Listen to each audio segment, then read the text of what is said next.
عظمت آل نبی بھول نہ جانا لوگوں عظمت آل نبی بھول نہ جانا لوگوں کل اسألکم علیہ اجرا الا المودۃ فی القربى فرمایا میرے قرابت داروں سے پیار کرنا میرے قرابت داروں سے محبت کرنا میرے قریبینوں سے پیار کرنا عظمت آل نبی بھول نہ جانا لوگوں بلکہ میرے رب نے جن کی پاکی کی گواہی طہارت کی گواہی پاکیزگی کی گواہی میرے رب نے قرآن میں جن کی طہارت کی گواہی اللہ نے قرآن میں دی فرمایا یرید اللہ لیذھب عنکم الرجس یرید اللہ لیذھب عنکم الرجس اہل البیت ویطہرکم تطہیرا جو اہل بیت کا ذکر سن کے خوش ہو جائے نا سب جو مومن ہے وہ ایمان والا ہے جس کا چہرہ چمک اٹھے چہرے پہ روحانیت آ جائے جس کے چہرے پہ پھٹکار پڑ جائے نا جس کا چہرہ بگڑ جائے حضور کی آل کا ذکر جس کو ہضم نہ ہو سمجھو اس میں گڑبڑ ہے حضور کی آل کا ذکر سن کے مومن کا چہرہ کھل جاتا ہے کیونکہ قرآن ان کا قصیدہ پڑھ رہا ہے ان کی پاکی ان کی طہارت ان کی پاکیزگی کی گواہی اللہ قرآن میں دے رہا ہے فرمایا یرید اللہ لیذھب عنکم الرجس اہل البیت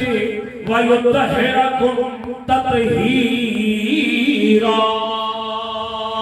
اللہ فرماتا ہے نبی کے گھر والوں اے میرے محبوب کے گھر والوں اللہ تو یہی چاہتا ہے کہ تم سے ہر قسم کی ناپاکی کو ہر قسم کی پلیتی کو دور کر کے تمہیں خوب صاف ستھرا بنا دیا جائے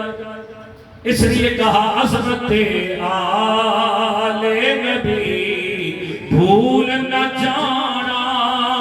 لوگوں عظمت آل نبی بھول نہ جانا لوگوں دیکھنا غیروں کی باتوں میں نہ آنا لوگوں دیکھنا غیروں کی باتوں میں نہ آنا لوگوں غیر کون ہے جو ذکر مصطفیٰ سن کر حضور کی اہل بیت کا ذکر سن کر حضور کے صحابہ کا ذکر سن کر ازواج مطہرات کا ذکر سن کر خوش ہوتے ہیں وہ محبت ہے کوئی اولیاء اللہ کو بھونکتا ہے اس لیے کہا دیکھنا غیروں کی باتوں میں نہ آنا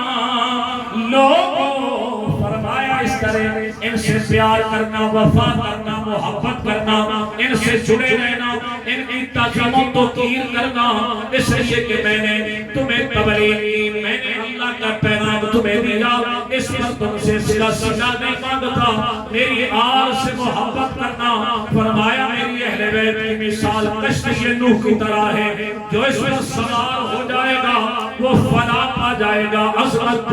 آل نبی بھول نہ جانا لوگوں دیکھنا غیروں کی باتوں میں نہ آنا لوگوں